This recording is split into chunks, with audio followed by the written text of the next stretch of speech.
Greetings and peace, everyone. Thank you so much for joining me this evening. Tonight, I have the honor, privilege, and pleasure of being joined by my Sheikh, Murshid, brother, and friend, Sheikh Wahid Azal of the Nur Fatimiyya Sufi order, who returns for part 21 in this series of dialogues and conversations that we have been having. And for those that have missed previous episodes, please go on the playlist and you will see the Nur FSO playlist, and I have everything compiled.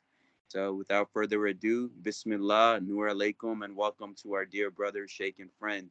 Today we will discuss the Israel-Palestine issue. Wa alaikum Nur to everybody. It's good to be back on again. It's been a very busy time. A lot of it has been kind of consumed with the production of the Nur Tarot and by continuing to work on the book itself. A lot of interest. There was one publisher that came forward wanting to publish the cards. They put a contract in front of me, but the contract was terrible. And so I basically said no and decided to go for at least the time being solo and just do a production run on on a one-by-one basis. Whoever contributes about $200 I will make them the cards, the divination table, and send them out to their location until I think maybe probably a couple of dozen decks are produced, and then maybe that way I will get a decent contract put in front of me by a good publisher, and then that element will be taken out of my hands. So and then I can basically continue with the book. Yes, so the world is on another precipice, but this is a very significant moment in world history at the moment. I was kind of anticipating something, and I was anticipating something coming from the Middle East. I wasn't exactly sure where it was going to come from. I thought that about a week and a half ago, I thought it was going to be this other incident that occurred in the Tehran metro, where another woman was basically maimed and put in the hospital and killed by the guidance patrol of the IRI. But it came surprisingly via this event that happened on October 7th in Israel, or Palestine, occupied Palestine. And it is very interesting. Yes, it is a tragedy all around, but there are so many different elements to this that looking at the various threads of what is going on becomes quite an exercise in and of itself. I will go on the record to begin with and say that we need to, first of all, separate the actual action that occurred from the greater constellation of the colonization of Palestine for the last 75 years. Yes, Hamas is a terrorist organization, but we're going to get into that in a minute, because Hamas is basically a Frankenstein monster, a creation of Israel itself. So, when people in the West and governments, and especially the media, jump on their predictable outrage train, they need to go back to the 1980s and look at the response of the Israeli Shin Bet, that's the military intelligence and Mossad, its general intelligence service, in response to the first intifada that occurred in the occupied territories at the time. At the time, the opposition was the PLO of Yasser Arafat and the various organizations and party affiliated to it. And when the first intifada, first uprising in the occupied territories of the West Bank and Gaza occurred, Israeli military intelligence and the Mossad determined that the best way to counter the influence of the secular leftist and nationalist Palestinian Liberation Organization was to basically take out the most radicalized and militant elements of the Palestinian and Egyptian Muslim Brotherhood in occupied Palestine and basically cement them into an organization that became Hamas as a way to counter the secular leftist and secular nationalist influence of the PLO in the occupied territories. And so once the Oslo Accords between Arafat and the government of Yitzhak Rabin was concluded between 1992 and 1993, and the Palestinians were the PLO was eventually invited back to come to these occupied territories in the hopes that eventually this would result in a Palestinian state based on the original UN partition plan of 1947. Quickly, Hamas became the main opposition to the PLO and the Palestinian Authority, as it subsequently became. But nevertheless, the fact is that this fire was stoked by Israel itself. this Frankenstein monster, was created by Israel itself.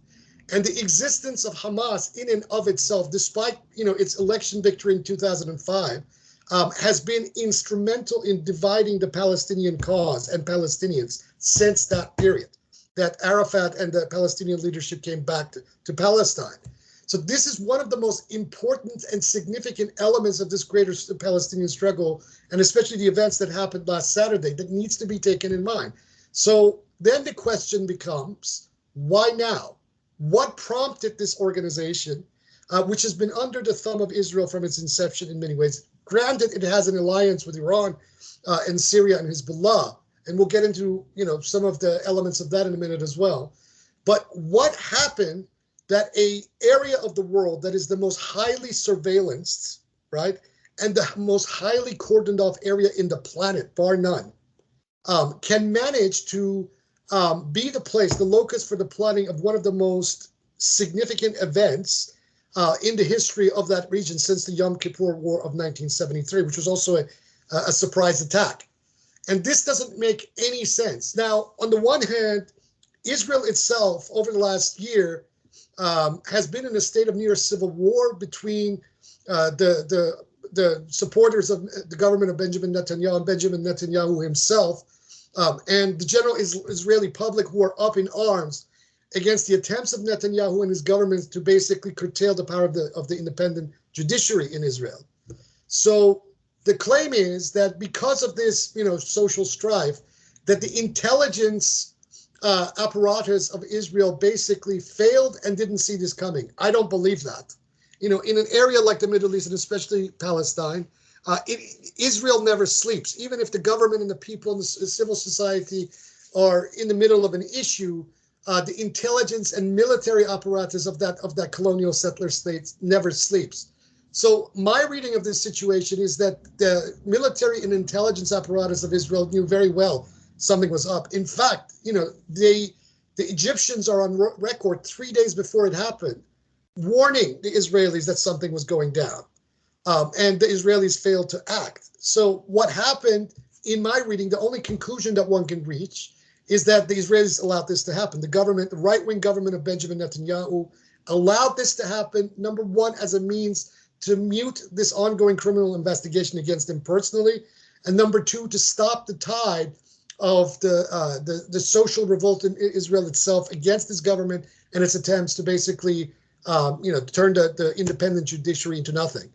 So this is where this is all coming from. But from the other side of the equation, and as I have been arguing for decades now, Iran, the leadership, the elite of the Islamic Republic of Iran and the Israelis have their hands in each other's pockets. And the Israelis proved this very decisively earlier this year and late last year in the face of the massive uprising of the Iranian people against the system over there, when the Israelis all of a sudden decided to support the son of the Shah, Reza Pahlavi, and these very right-wing pro-MAGA Iranian monarchists that then became the reason why this movement basically halted. Because we were really on the verge of overthrowing the IRI late last year and early this year. But the minute that you had these monarchists and these neocon Iranian supporters of Reza Pahlavi, who are also simultaneously big supporters of Israel and Zionism, the minute they inserted themselves into this greater movement, the movement came to a halt. The system in Iran used that as a way to discredit the movement as a whole, and basically send everybody back into their homes. This is the problem. So people need to read these signs and understand what is going on. About 1 week exactly from this other incident that occurred in the Tehran metro, all of a sudden this event happens in Palestine. So I am reading this event as an underhanded attempt and a sort of false flag with even the complicity of the leadership of the Islamic Republic of Iran itself, regardless of what rhetoric that they're putting out there about, supporting the Palestinian people. Because let's get something straight. If the Palestinian issue is ever resolved for the benefit of all the people living there, that is Arab, Muslim, Jew, Christian alike, then the biggest loser in such a gambit and such an event is none other than the mullahs of Iran and their proxies such as Hezbollah and including Hamas itself. So they are accelerationists. The mullahs, at least the people around Ayatollah Khamenei, are accelerationists, but We have a government in power in Israel today who are likewise messianic accelerationists that want to bring about, the coming of their Messiah and the end of the world and all the rest of it. So we are dealing with two accelerationists that have clearly, in my reading of the situation, manipulated events to allow it to reach this point. But what happened?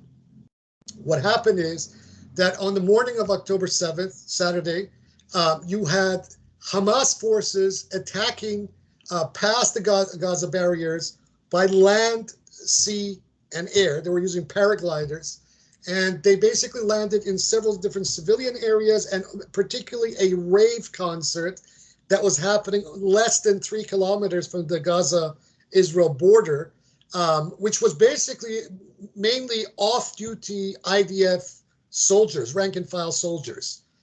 There were no civilians. These were all mainly soldiers. Probably the only civilians there at that concert would have been the organizers and technical people and that. But the majority of the people there were off duty and at this rave concert. So that element of the narrative that the mainstream media is putting out there needs to be looked at a little bit more carefully. Because under the rules of war, military personnel, or no matter what their status, are always legitimate targets. What are not legitimate targets, whether from the rules of engagement in war, or even from our point of view, are civilians, men, women, children, etc. Now, I am not saying that the indiscriminate targeting of civilians didn't happen. What I am saying is that these narratives are now being exaggerated. One example of this is the claim that in one of the kibbutzim, one of these collective farms close to the Gaza border, that you had the beheading of 40 children. Now, an actual Israeli journalist working for the New York Times, right, was invited into this kibbutz and asked very clearly the IDF officials there investigating to show them evidence of these beheaded children. And they are still trying to produce the actual evidence of 40 beheaded children. Yes, children were killed indiscriminately, but not these beheadings. So there was no ISIS kind of event going on where Hamas were basically relishing the beheading of Israeli children. This didn't happen. Yes, the children were killed. This is unfortunate, and they have violated the rules of engagement, both on the level of international law and as well as from the point of view of Islamic law. When you indiscriminately target civilians, we have very clear instructions that this is a war crime, both from a secular point of view as well as a religious one. And if this has happened, which it looks like it did, then these people have basically sinned. And so as far as I'm concerned, they have departed the deen altogether, because we have instructions in the Sharia, we have instructions within the Hadith literature from the Prophet, peace be upon him himself, that women, children, the infirm, the elderly are never to be attacked in war, in any kind of jihad. But these people have done that, their predecessors have done that, the Iranians have done that, the ISIS has done that. So that tells you how Islamic these organizations and groups are. Now, what we enter is, which is very interesting, but also very predictable, is that the media and governments and the general civil society of the West is now up in arms, trying to call this Israel's 9/11 moment. And you have the usual spiel and narratives of violence and terrorism, etc. Regardless of the fact that this issue was prompted by none other than Israel itself. Only a week and a half ago at the General Assembly of the United Nations in New York, Mr. Benjamin Netanyahu himself got up on the podium and claimed that he was going to reshape the map of the Middle East. What's happened? Here we go. The reshaping of the map of the Middle East is happening right now live. And what other than the reshaping of the map of the Middle East would benefit the Israelis, other than the fact that they would get a carte blanche or some kind of fait accompli and coup de grace to go after the Palestinians and now conclude their ethnic cleansing of Palestine, and especially in Gaza, and eventually in the West Bank, which they are dotting with these illegal settlements by these Jewish settlers. So punditry and people who are examining this conflict right now need to look at so many different elements of this story before either condemning or lauding or otherwise.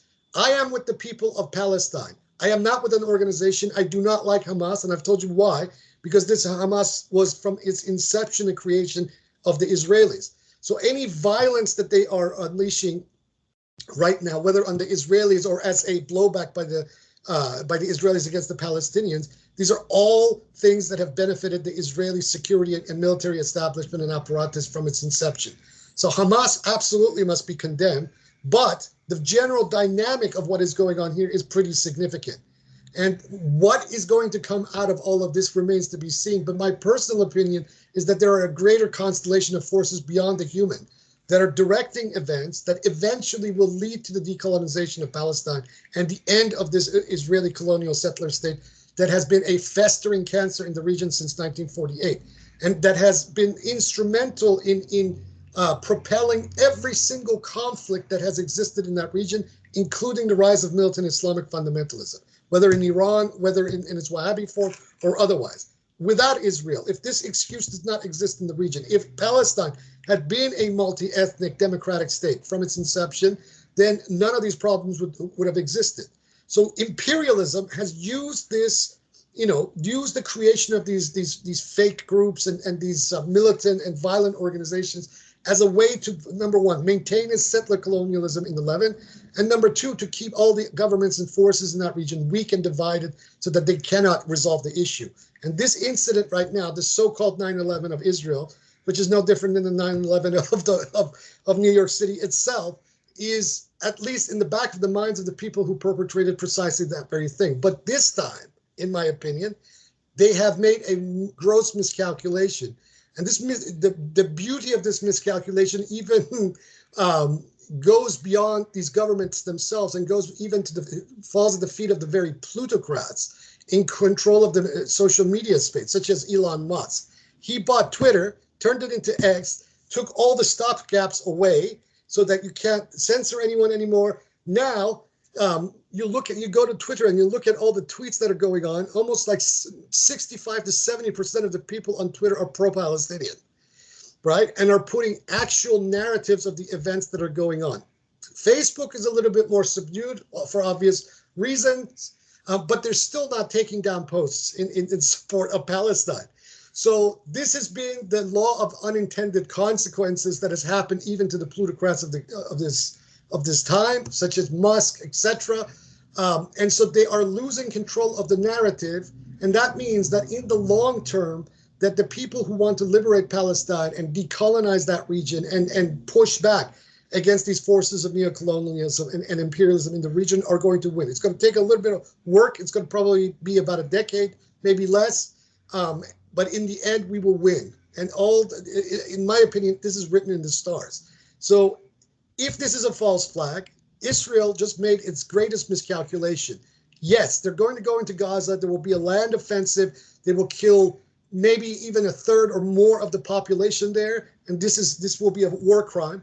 But the fact is they have, in the long term, miscalculated, because the tide of worldwide public opinion is very decisively this time turning against Israel itself. And no matter how much the mainstream media is trying to spin this narrative in favor of the Israelis, this is not working anymore. And you see it all over cyberspace. People that you did not expect to come in support of the Palestinians are starting to come. The usual spiel of people from before is still there, but it has its counter this time, right? And these counters are not being silenced. And this is a great, great, great thing. I'll hand it over to you, Salman. Yes, Sheikh, this is absolutely correct, and I agree with you completely. I believe, in my opinion, within the next maybe 5 to 10 years, by 2030 maximum, we are going to see this decolonization and this land return to its original Semitic people. Because before the Rothschild created what we know as Israel today, of course, the Brits are always involved. The the Arabs, Christians, Muslims, Jews, etc., were all peacefully living in that land. But what we have today is Zionism, and also a white settler regime, where it doesn't matter if you're a Jew in that land. If you're not like them, then they do not give you any consideration at all. Yeah. And what I'm seeing right now is like all of the celebrities, all of the politicians, all of the systems that we know. It's all, if God forbid they say anything for Palestine, because it shows you that these Zionists have basically seeped their controls all over the world. It's like even in 9/11, you had the dancing Israelis Yeah. who are part of the urban moving company. So their deception, and they arrested these guys at the George Washington Bridge, and nobody knows about it. And one of Mossad's motto is that by deception we shall do war. Yeah. So the thing is that most people in the West, they do not know. They cannot sympathize with the Palestinians because the victims are not white.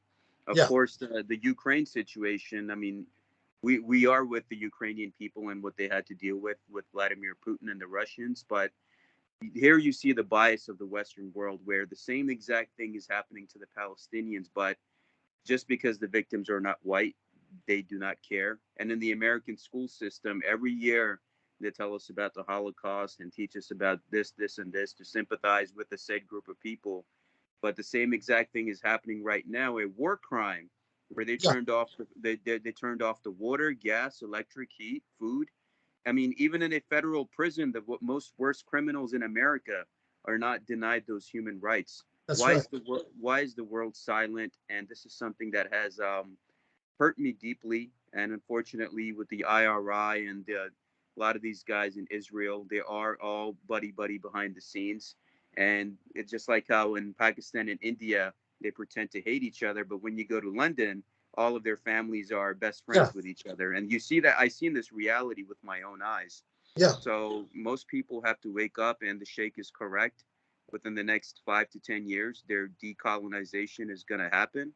And I look forward to that day within my lifetime because the innocent men, women, and children do not deserve what is happening. No. And the Zionist control over the American politicians, where they all have to bend over to Israel and put the little hat on and go touch the Mm. Wailing Wall. It's this has something's got to give because when human beings are lives are at stake and no and everyone is silent, it makes sense why the world is suffering now as it is. Absolutely, but the thing is that the American public also, in some ways, has its own self to blame for swallowing the Kool-Aid because of its the anti-intellectualism that conservative leaders in America have spoon-fed the general American population with for decades. But a lot of people also, interestingly enough, are waking up. Like, for example, an anomaly in all of this morning was the comments of Trump, who, in my opinion, just shot himself in the foot in his re-election prospects by basically having a go at Netanyahu over what happened. And this was stupid on his part because that means that he's just lost the Jewish vote, which means that forget about re-election. So this is the situation. But what this will do, in my opinion, if the Zionist lobby United States does penalize Trump for this, is that Trump's base will now start to veer into anti-Zionist decolonial discourses. This will be their natural way. And then once that happens, when you have a conservative base in America starting to question these Zionist narratives that have, basically had a stranglehold over the United States, that's when it will get interesting. Unfortunately, when conservatives usually veer into the anti-Zionist narrative, they usually adopt more fascist and neo-Nazi ones. But then that will be the job of the genuine decolonial left, to educate these people and then pull them away from that. We are in an interesting period, and I do not see how, even if Israel goes all out and kills every man, woman, and child in Gaza, that they can get out of this, because perception counts. Now, Israel is claiming that this was a surprise attack. If it really was a surprise attack, then this shows that Israel is weak, that its military and intelligence apparatus is not up to the job. And then when Biden sends an American naval fleet, of war frigates, etc., to the aid of the Israelis in all of this, that tells you that without the United States, Israel is a paper tiger. So what does this do long term? It emboldens the people of the region. It forces the hands of the regimes in the region, from the Gulf Arab monarchies to some of these countries in North Africa, the Moroccans. It emboldens the population of the ground, and then it makes these countries pull away from their from their attempt to make peace with Israel. So that's now all shelved. If this is the case, and this is the result, and if Israel perpetrated this as a false flag, then it has also shot itself in the foot, because now it is pushing the Arab streets into the arms of a resistance. Now, I think that long term, Hamas as an organization is going to basically show itself for what it is. And then out of this, a new Palestinian resistance will also emerge, because the Palestinian Authority, unfortunately, since the death of Yasser Arafat, has become nothing more than a rubber stamp of the Israelis themselves. They've bought and infiltrated many of the people in the West Bank, PA, etc. But this was by design. There's an article I posted actually by Al Jazeera this morning, where Netanyahu went on public record himself saying that the policy of any Israeli government would be to cultivate Hamas. Would be to throw more money into areas that Hamas can benefit, because they want a divided Palestinian leadership. They don't want any rapprochement between the various Palestinian groups, and they don't want a singular opposition. They don't want to deal with another PLO. So Hamas has been a gift that has kept on giving, even now, with this event, because without it, and if this event had not happened last weekend, arguably within the next couple of months, Netanyahu would have probably been booted out of office. This far-right government would have faced a crisis. There would have been significant pushback in the attempts by the government to curtail the power of the judiciary, and that would have been it. For the power and influence of these people who are mainly settlers, who have their own set of interests against the city dwellers in Israel, which is a real interesting dynamic and conversation all in itself. So that would have been the result. Now what you've had with this event, you've had basically, at least in word, the Israeli public uniting behind the government, and again, behind its attempts to basically go after Gaza and Hamas. But then here's the thing: let us say that Israel succeeds in eliminating Hamas, right? What next? It has eliminated its own Frankenstein monster. You still have a Palestinian population in the West Bank, and you still have a putative organization that could potentially then pull away from Israeli infiltration and influence, namely the Palestinian Authority. And once again, they're back at square one with an organization, a revamped version of the Palestinian Liberation Army, a revamped version of the PLO, which is secular nationalist leftist, right? The original template of a Palestinian resistance, not this Islamist Muslim Brotherhood nonsense of Hamas and its various backers. So any which way that Israel turns right now, it is not in a good situation in the long term, however much bullets that it throws and bombs it throws at the people of Palestine. This is over. The tide of public opinion is changing. The changing of hands of social media to people like Elon Musk, even though the guy is a fascist in his own right, has been a gift to the opposition to Israeli settler colonialism, and this is not going to change, into the foreseeable future. Which means that now is the time for people of goodwill and conscience to organize and help get the word out about the Palestinian cause, change hearts and minds, get people to stop listening to the mainstream narrative, which fortunately enough, the last couple of years has actually done that.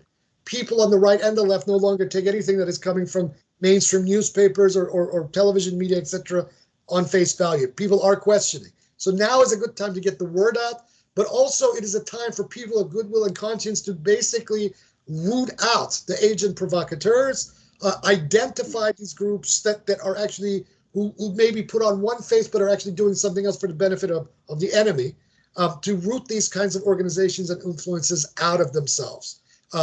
For example, here in Australia, there is a groundswell of support from a lot of different sectors of society for the Palestinian cause. But last Monday, when you had the march to the Sydney Opera House, when the government of New South Wales put illuminated the Sydney Opera House with the blue and white colors of Israel, you had people who were marching from the Palestinian side that apparently were chanting slogans that is actually counterproductive. Although people who were there that I know say that these slogans didn't happen, they were there right in the thick of it, and people were chanting something else, and that these are manipulated.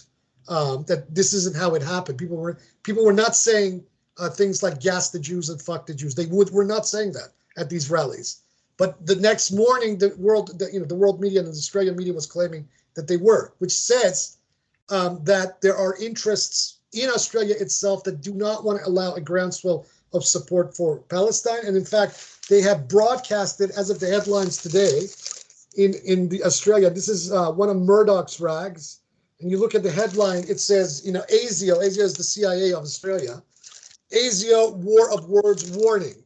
And when you read the article, basically the chief intelligence organization of this country is basically warning the public, and especially the pro-Palestinian people in Australia. And since there's a raft of legislation that exists in this country that allows the federal government and security apparatus to go out of it after anybody on any pretext, this was, in my opinion, quite a thing for this Murdoch rack to publish this headline with ASIO's warning. Otherwise, this would have gone under the radar, which tells you that the government of this country and its establishment are deeply worried. And especially the Jewish lobby that controls the politicians of this country like puppets, that they're deeply worried that this status quo and this situation that has been lingering in this country for at least the last 50 years is at risk of changing, and they don't want that. So this is also my gauge that we are in a different situation now, that this action, both in its tragedy and in its triumph, was a game changer. My heart goes out to the families of those Israeli Jews who were civilians and lost their loved ones. Nobody should have to go through something like that, whatever side they're on. But the fact is that Israel is a settler colonial state, and when you subjugate a population at the level that they have been subjugated for the last 75 years, and since the 1967 war, especially in the West Bank and Gaza, when you do the kind of things to a population that Israel has done, this is the response that you get. In South Africa during the apartheid period, the ANC and Nelson Mandela were also classified as a terrorist organization. And apartheid South Africa also forced the ANC and its various affiliates to conduct these sorts of acts of resistance. When a state apparatus pushes against the population, the subjugated population who are native to that land in the manner that they have, what are they supposed to do? Die? No, they will resist. And these are the ways that resistance crop up. If you don't want violence, if you don't want terrorism, then you don't continue your settler colonial state. You dismantle the Jewish state. You create a multi-ethnic, secular democratic Palestine where Jew, Christian, Druze, etc. can all live as equal citizens before the law in that country and thrive together. But the Israelis don't want that. They want to keep this Jewish state that they believe God somehow promised to them in the Old Testament in perpetuity. But as far as my perspective is concerned, the religion of Judaism is an abrogated religion 3-4 times over already. So they don't have it, and they don't have a legitimate deed to that land anymore. And they should also go back to their Bible and Old Testament, that whenever they have sown the kind of inequity in the land that they are doing now, God has stepped in and kicked their ass out of there and scattered them to the four winds. Whether it did it at the hands of the Assyrians, the Babylonians, and then eventually by the hands of the Romans. They are actually creating a situation for something like this to happen again. And this is the thing. It is in the best interest of Jews themselves in Israel to dismantle the Jewish state, including those right-wing fascist settlers. Because if they keep on this road, they're going to lose that land permanently, right? And they're going to bring about their worst nightmare. So let us stop your worst nightmare from coming about. Stop what you're doing, think about you're doing, and let the people of that land live together in harmony as equal citizens. Because until you do that, this is the result you're going to get. You're going to continue to radicalize the situation over and over again. You have created a population on both sides who suffer from perpetual PTSD. Everybody is this is hell. What holiness is in that land, where all of the inhabitants living there are paranoid perpetually against each other and want to kill each other. That's not the Holy Land. That is hell, right? You have the power to stop this. Stop this. Come back to yourself. stop this colonial settlerism. If there are outside forces and powers that are forcing you to act and be this way, push them out, namely the Americans and the military-industrial conflicts of the West. This is an industry that benefits from perpetual conflict, especially in Palestine. So push these people out of your lives, and find the final settlement between the Jews and Arabs to live on that land together as brothers, as the sons and daughters of Abraham, and of Isaac and Ishmael.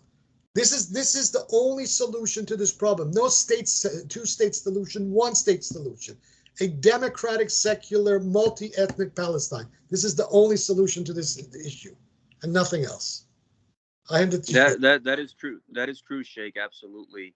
And a lot of people say that God is not a real estate agent, and God has basically given that land to all human beings, and God's chosen people are actually supposed God's chosen people are now acting like God's chosen lunatics. Yeah. And all of this stuff, like this birthright Israel, those people are not even from there. They that's why when you look at the airport, they have somewhere to run to. They're all running away back to Europe, to America, wherever they came from. What about the Palestinians? They have nowhere to go. So these people, they get promised a free home, free this, free whatever, because of birthright Israel. And they come from Brooklyn or Poland or some other European countries. And they go into, let's say, the home of a Palestinian family that's been living there for a long time, and they just kick them right out. Yeah. Why? Because, God told me this is mine. There is no logic in that. That means the Native Americans could go to every white home in America and make the same claim that, this was ours originally. And the aspect of what these people are doing over there, such as at the Al-Aqsa Masjid, these Talmudic rabbis were going there and doing these Talmudic rituals. What response did you expect from the Muslims, where Exactly. a bully keeps attacking you? I mean, if you look at the news, if you've been following the Israeli-Palestinian news, for people that do that, every day you hear, a civilian killed here, somebody killed here, somebody killed here. It gets to a boiling point. You do not let them go to their holy sites, which is also against international law.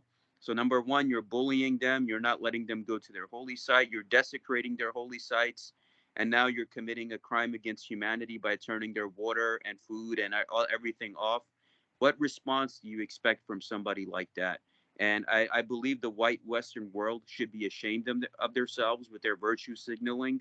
With every year they tell us to feel bad for the Jews in the schools when they teach us about the Holocaust and all that stuff. But when a non-white victim comes, it's a present situation that's taking place. They're all silent, right? It's like even with my social media post, and with Sheikh Wahid Azal's post, there is no response from any of these people, and they will pay. They will pay a price for that, for their because of course they are. Those people that are silent and they're not speaking up against injustice taking place, God will punish them more than the actual perpetrators, because they had the power to do something, Exactly. help somebody, or to change a specific situation. Exactly. So Silence is complicity. Silence is in the crime. It's like if someone is getting mugged or raped in the middle of the street and people just walk by, you're complicit in it. You're complicit.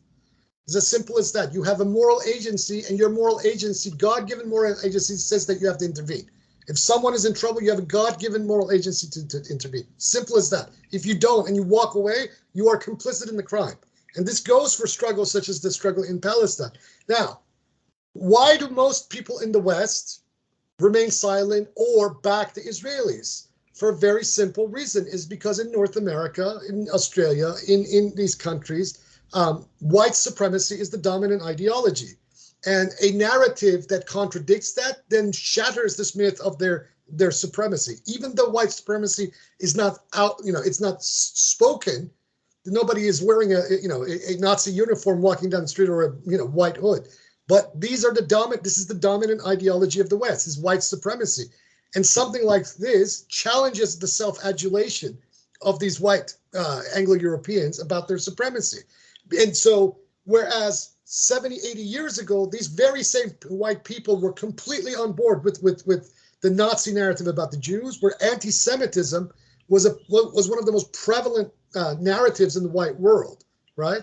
Today, since the inception of the State of Israel and the assimilation of Jews, Ashkenazi, Sephardic, Mizrahi, and otherwise, into the notion of whiteness, this is now changed. So in the mind of most white people in the West today, Jews are white. And because Jews are white, despite the fact that the Holocaust was perpetrated, despite the fact that, even in America, in Canada, in Europe, everywhere, anti-Semitism was the dominant narrative. And excuse me for using this word, the Jews were the niggers of the white world for the last 1,000 years, as simple as that.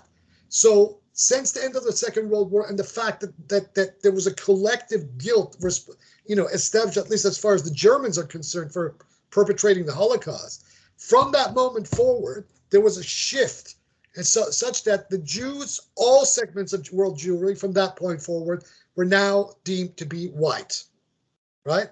So all of these narratives went out the window, and the only people who continue to maintain that narrative of the non-whiteness of Jews are neo-Nazis, are the hardcore, far-right neo-Nazi groups. Those are the only people who continue to maintain that narrative.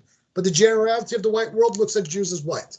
So that is why you have the kind of reactions that you do, where no matter what happens to the Palestinian people, no matter how many Palestinian mothers lose their children, no matter how many Palestinians are maimed, or not just Palestinians, any other black and brown people in the world, you will not have the same level of empathy and sympathy for those people as you have for Israelis or Ukrainians. Now, this is a very unfortunate situation, because Ukrainians or people, white people who are being assaulted by an outside force are morally on the same plane as black and brown people. So the Ukrainians, average people on the ground, had nothing to do with the dirty politics between the governments of Ukraine and Russia and the various forces. These are people living their lives.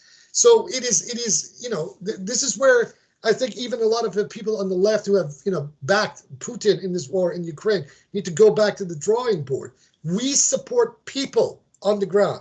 To hell with Zelensky, to hell with the government of Ukraine, to hell with these various constellation of Ukrainian oligarchs.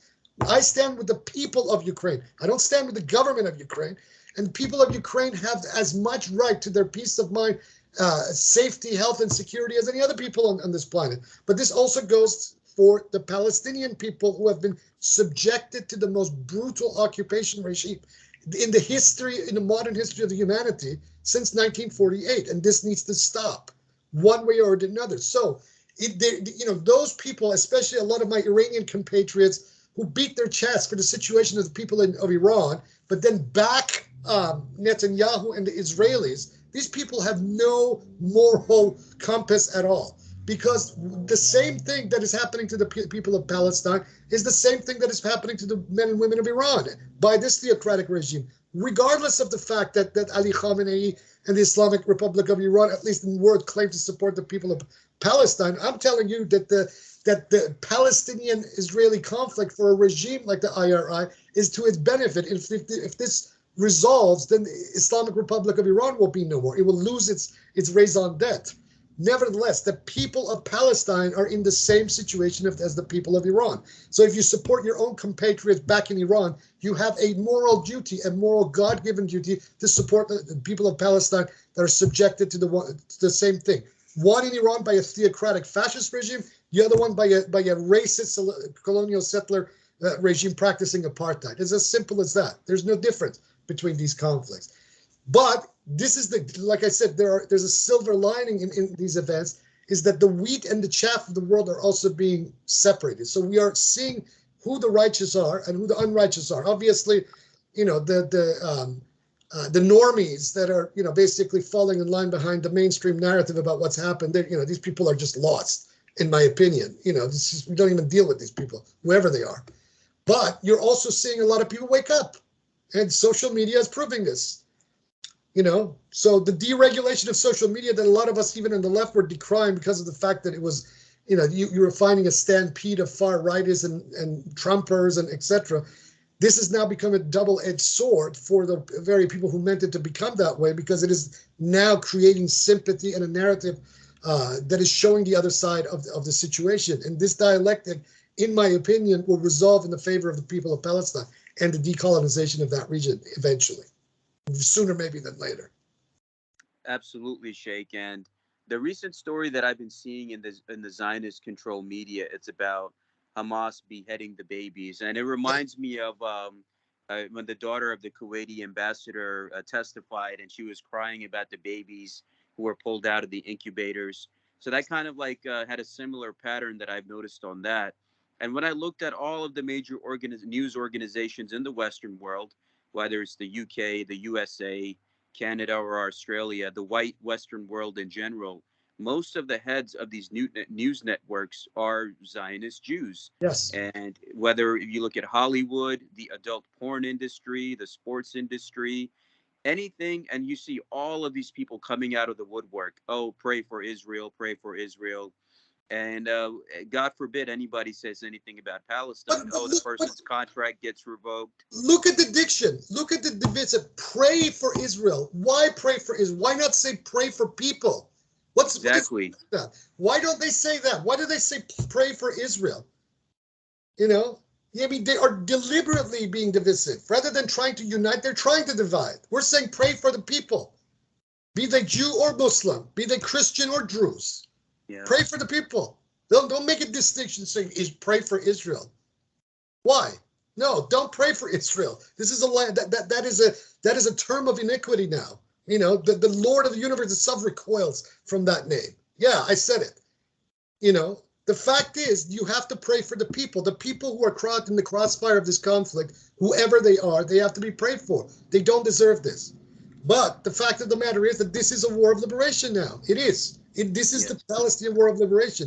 This is the whole. This is in reverse. How the Jews of who gained control of this land officially as of 1948. This is now happening in reverse, but this time by the indigenous people of that land, and they can kill as many people as they want. Eventually, the people at the bottom will prevail. But that's where we have our work cut out for us. Because one thing that we want to prevent from ever happening again is to get the victim to become the perpetrator once they win the struggle.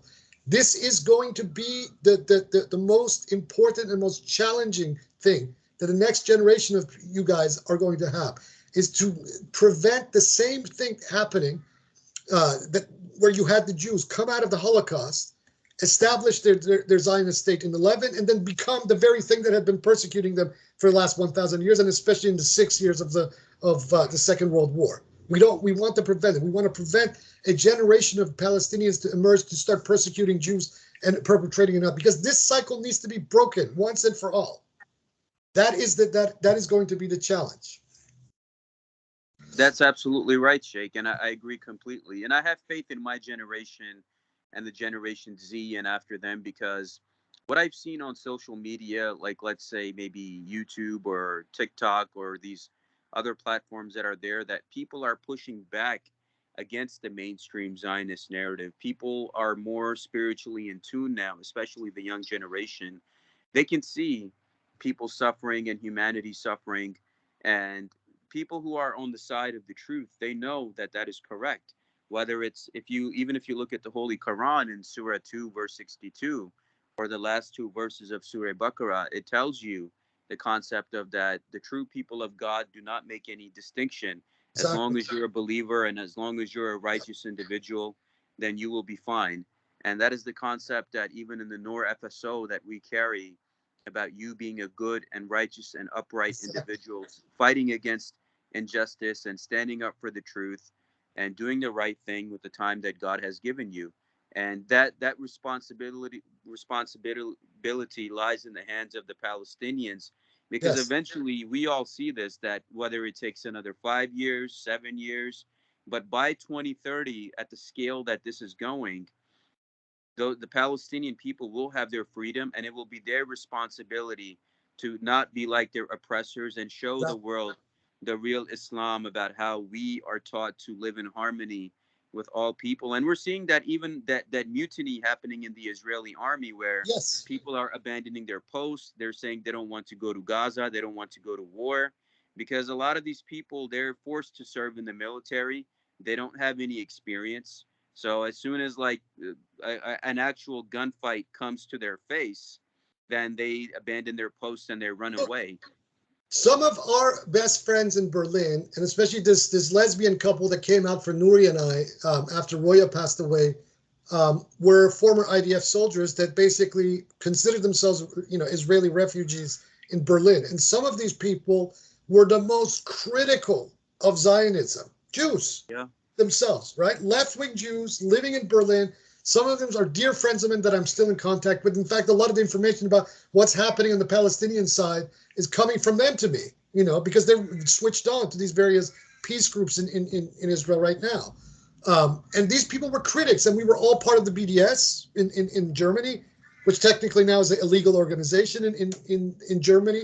And the German government was even coming after of these, Israeli expats, Jews living in Germany, for their participation in BDS. So, this is not about anti-Semitism, and the existence of these people proves that this whole spiel about anti-Zionism being anti-Semitism is a lot of baloney, because, all my close circle of friends were anti-Zionist Jews in Berlin.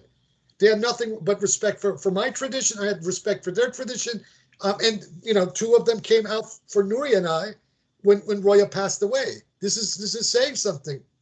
So this is not about anti-Semitism. I'm an anti-Semite. I despise Nazis, and my anti-fascist credentials are known worldwide. This is about justice. This is about a people not being instrumentalized by imperialism to subjugate another people. A people subjugated, a people who have been violated by one demon, then becoming demons themselves to violate another people, so that they become demons. You see what's going on here? This is a malevolent cycle that originates in the bowels of hell itself. This is satanic. The Jews for 1,000 plus years in Europe were subjected to the worst humiliations that you can imagine.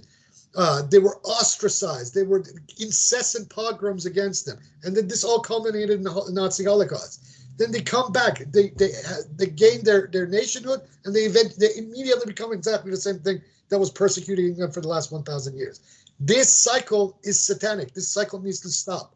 And we also have to then ensure on the day that this colonial settler state ends, that our side doesn't become the same thing. Because this is the easiest trap for every liberated people to fall into. From one day being the oppressed to the next day being the oppressor. This is the challenge from here on out, to stop that process. Because that is hell. That is the shaitan right there. Yeah, that's absolutely right, Sheikh. And unfortunately, here in America, especially with the news network, they're creating that same fear of Muslims that it was in the post 9/11 world, and how that same Zionist media, like how they pushed in 2002, every day in the news, they pushed anthrax, anthrax, anthrax, and weapons of mass destruction. And what happened? You had 1 million plus Iraqis, innocent people that died. So they're pushing that same fear, and basically these agents of chaos that are here causing that same divide within the people. So I believe it's, before it gets better, Sheikh, it's going to get worse, and we're going to see more chaos, especially if you look astrologically. If you look at the year 2024 in the Chinese Zodiac sign, it's supposed to be the year of the dragon. Yes. And 2024 comes up to number 8. So that also signifies completion with the U.S. elections taking place. So I believe this fight is long from over. No. And Netanyahu, I've seen some even news reports from Israeli news sites as I was looking through the searches, how even the Israelis are saying that we need to get Netanyahu out of here, and how there were videos in the past, him describing the same situation today, and him saying we would capitalize on this opportunity and have a reason to go and eliminate these people. See? Yeah, exactly. That is why my recommendation to people who are watching this want an actual book to, as on a level of theory, to take seriously what I just said. A book I really recommend people study, and it's a very tiny book, is by the late Brazilian liberation theologian and critical theorist Paulo Freire. The book is called The Pedagogy of the Oppressed. This little tiny book should be studied, because one of the themes of this book is that one of the tasks of the oppressed is not only to liberate themselves from oppression and the oppressor, but also to liberate the oppressor from his oppressor. So that means that the oppressed have to liberate on different sides.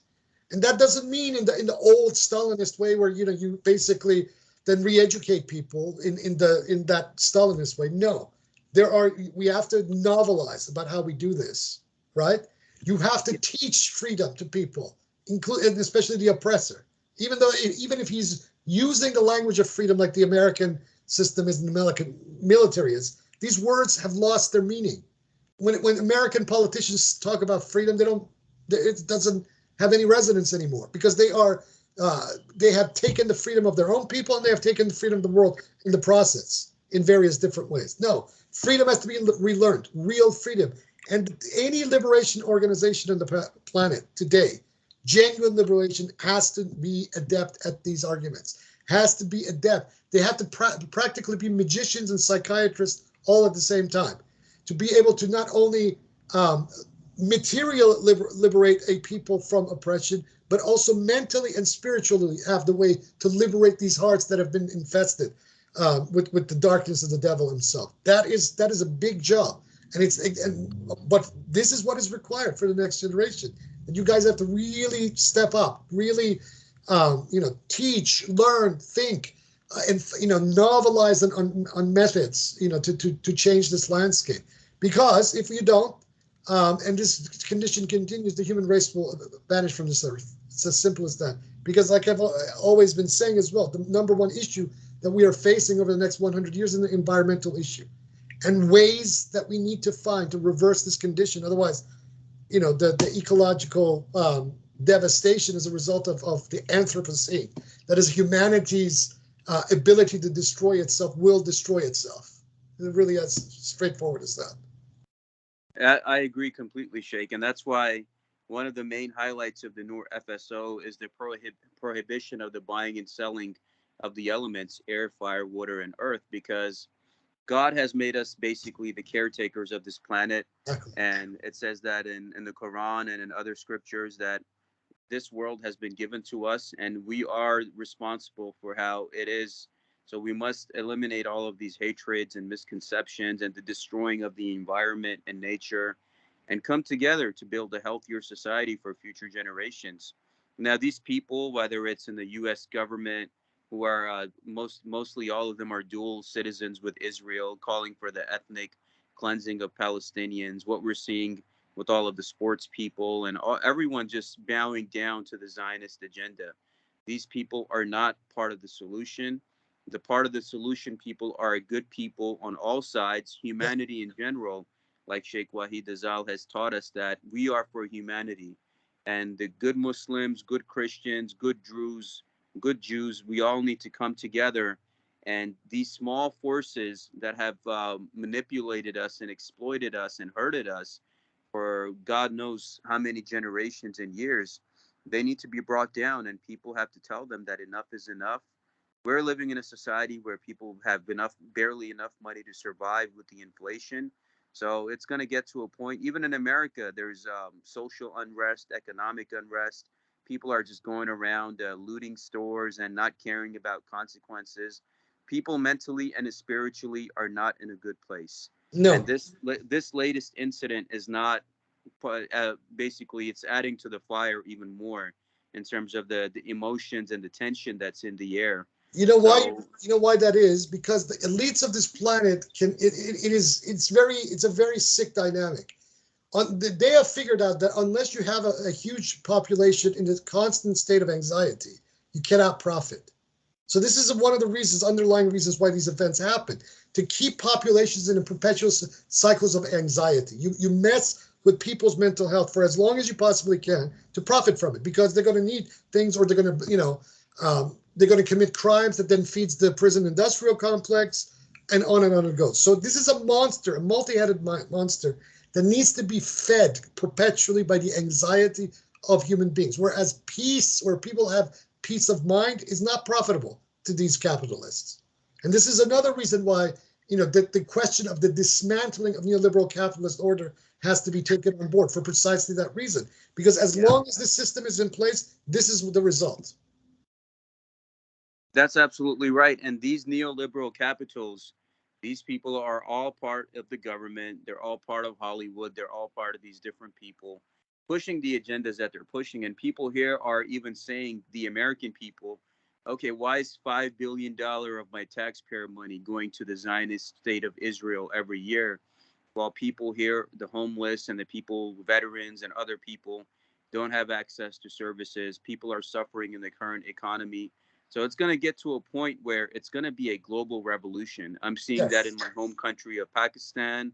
I'm seeing that in Iran. I'm seeing that here in the US. Even in the UK, people are out in the streets over the NHS, the economy.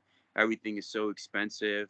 So something's got to give, and they always use war as a distraction to Yes. have people forget about these issues. And I think the solutions that Sheikh Wahid Azal has pointed out, it is part of humanity's solution. And I implore anyone in the United States or Canada, if you're interested in the Noor FSO, we need good brothers and sisters who individually can contribute to this effort. Please reach out to me, and please reach out to the Sheikh. And Sheikh Wahid Azal, if there's anything that I failed to ask you about this Israeli-Palestinian conflict, please. All I would say is that people need to be very skeptical and scrutinize every single narrative and wherever it comes from, right?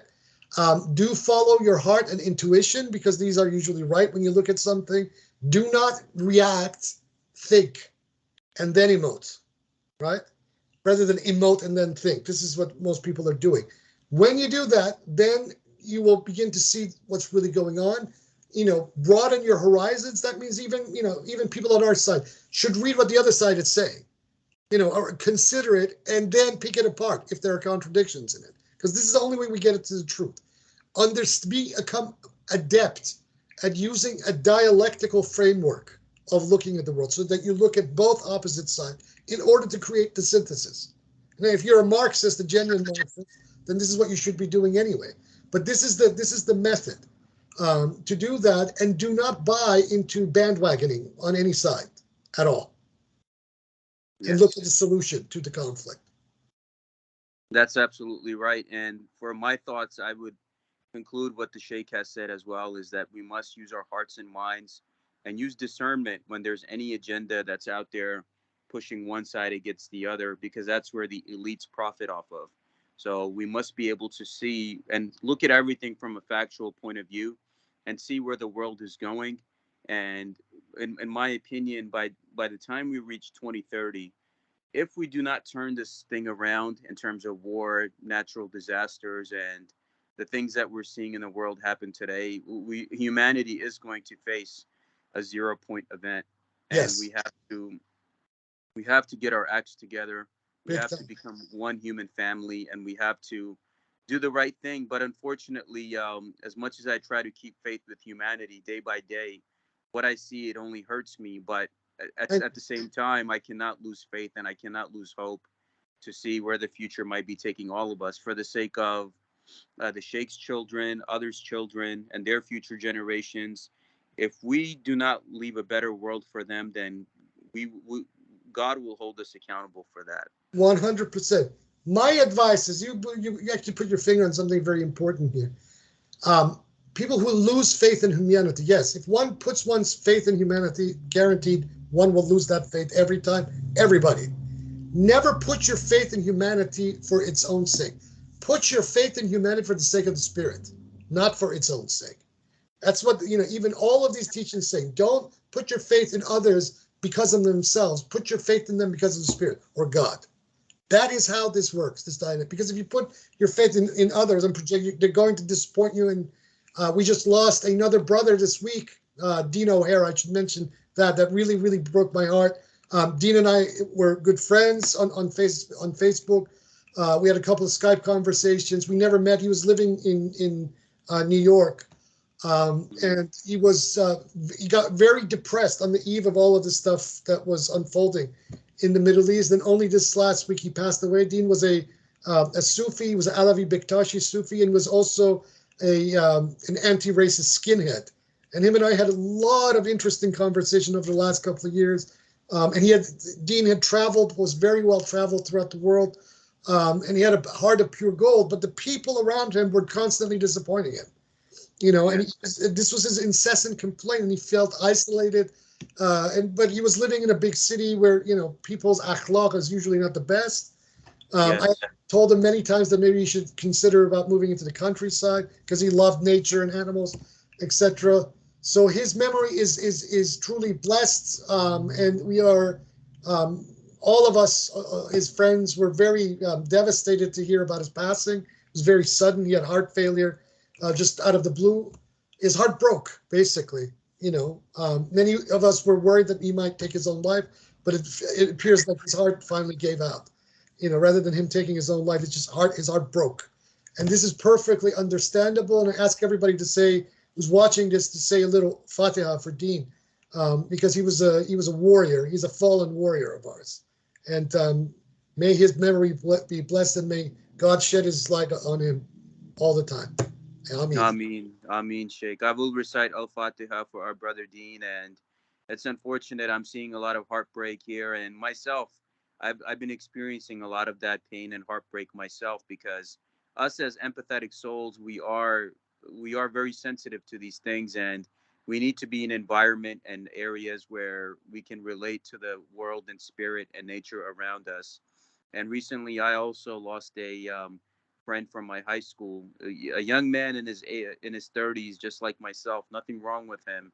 And before he passed away, he told his mother to leave the material world, and he would tell his mother, "Come to God." He was a Sikh, so he would tell his mother, "Follow the Baba, go to the Gurdwara, do the good things, pass out food to the homeless."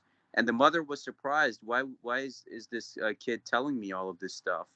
and and he says, "My time is up, mom, go get me a glass of water." And then by the time she came, he was gone.